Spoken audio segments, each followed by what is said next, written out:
नमस्कार साथियों, मैं गार्गी सारस्वत एक बार फिर से आप सभी का स्वागत करती हूँ टीचिंग एग्जाम TWA के प्लेटफॉर्म पर। 10 मिनट एक टॉपिक, ये नई सीरीज आपके लिए रीड को ध्यान में रखते हुए शुरू की है, जिसमें पर डे आपको 2 ऐसे टॉपिक की शॉर्ट वीडियोस मिलेंगी जिनको बहुत इंपॉर्टेंस देनी है आपको, और पर डे उनका रिवीजन जरूरी है ताकि आप एक बहुत बड़ा एरिया आसानी से रिवाइज कर सकें पर डे के बेसिस पर। तो आज का हमारा टॉपिक है थॉर्नडाइक भैया का सिद्धांत, जिसे आप प्रयत्न और त्रुटि का सिद्धांत बोले तो ट्रायल और एरर की थ्योरी भी कहते हैं। आते हैं इस सिद्धांत को समझने पे। इस सिद्धांत के कई नाम हैं और एग्जाम में कई सारे नाम आते भी हैं। आप इसे संबंधवाद का यानी कनेक्शनिज्म का सिद्धांत भी कहते हो। संबंधवाद का मतलब क्या, किसके बीच में संबंध भैया, किसके बीच में रिश्ता?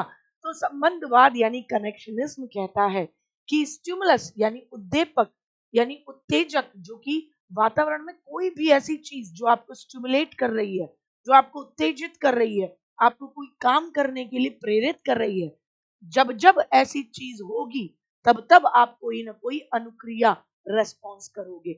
तो स्टिमुलस और रेस्पॉन्स के संबंध की बात करता है ये सिद्धांत। इसे कहते हैं योजनवाद का सिद्धांत।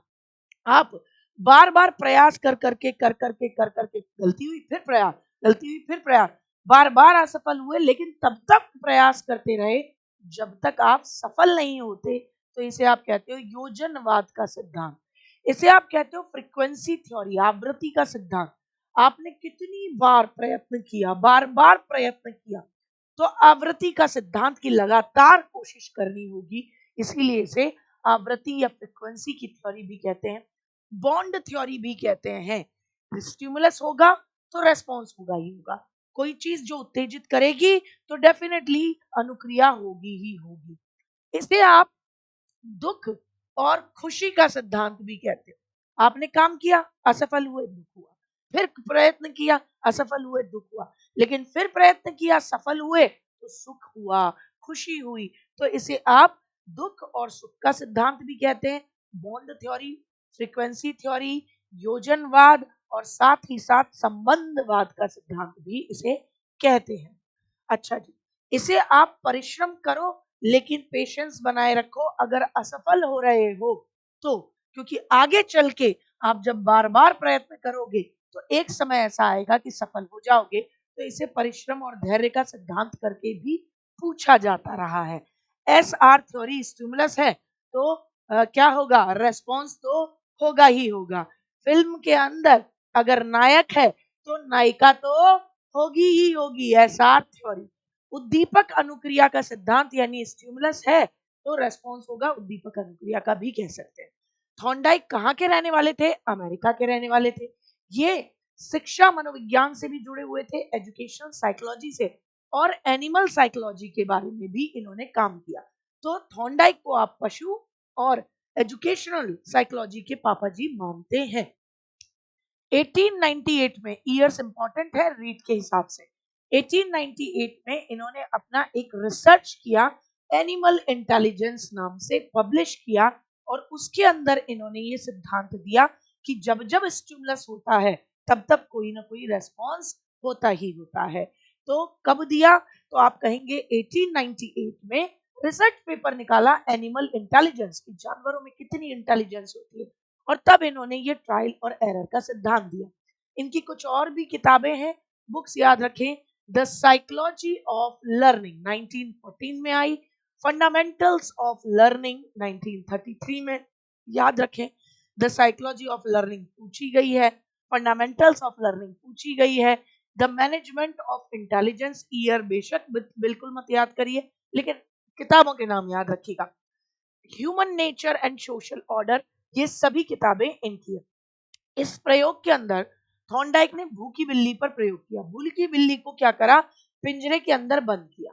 अब भूखी बिल्ली बेचारी, क्या कोई बात नहीं, पिंजरे में हूं, बहुत मस्त हूं, लेकिन लेकिन ये जो भूखी बिल्ली थी, इसको उत्तेजित किया ताकि ये अनुक्रिया करे, तो बाहर रख दी क्या? बाहर रख दी मछली, फिश रख दी। अब फिश की खुशबू उड़ते उड़ते जाती है, तो मछली कहती है खुशबू, क्या करूं क्या करूं। तो मछली को खाने के लिए बिल्ली को बाहर आना चाहिए, तो बिल्ली बेचारी अनुक्रिया करने लग गई, अंदर रेस्पॉन्स, इधर हाथ मार, इधर हाथ मार, बाहर निकलूं, बाहर निकलूं। अब गलती से बिल्ली से खटका दबा, गेट खुला, बिल्ली बाहर आई और मछली खा के भाग गई। लेकिन अभी बिल्ली सीखी नहीं थी। अब क्या हुआ, थॉर्नडाइक भैया ने कहा अभी इसको सिखाना बाकी है। दूसरे दिन फिर बेचारी को भूखा रख के और पिंजरे के अंदर बंद कर दिया, बाहर मछली रखी। फिर खुशबू, ये मछली क्या है, उद्दीपक है। अब ये फिर इधर उधर हाथ मारे।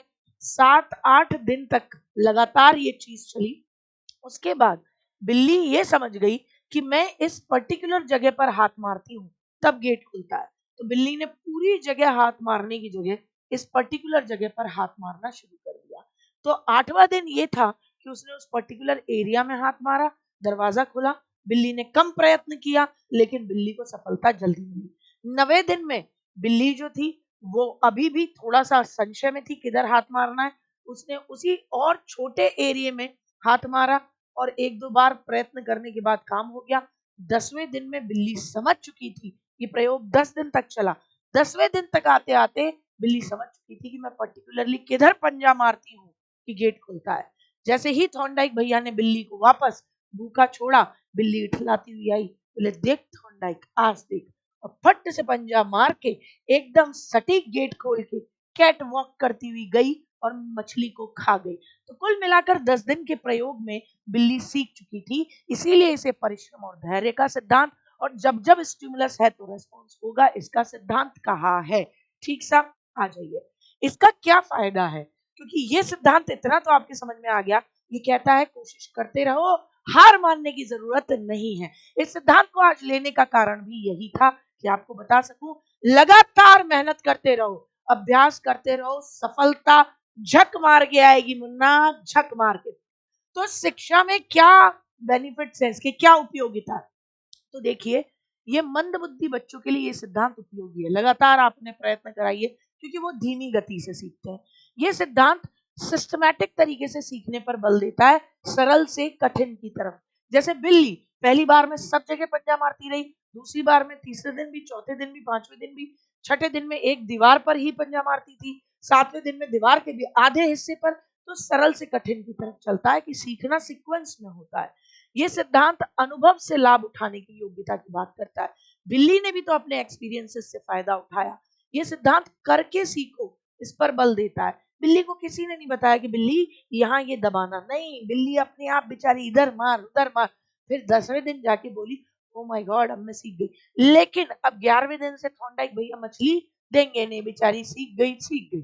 ठीक, ये सिद्धांत अलग तरीके के कौशल जैसे लिखना, पढ़ना, दौड़ना, चलना सभी को सिखाने में उपयोगी है। अपने आप बच्चे सीखते हैं। आप दौड़ना वैसे नहीं सिखाते, अपने आप बच्चा दौड़ना सीखता है, अपने आप चलना सीखता है, चलता है, चीजें पकड़ता है, बैलेंस अपने आप बनाएगा।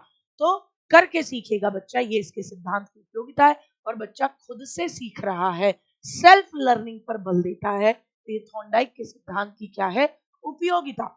उम्मीद है ये वीडियो आपको काम की लगी होगी, पसंद आई होगी।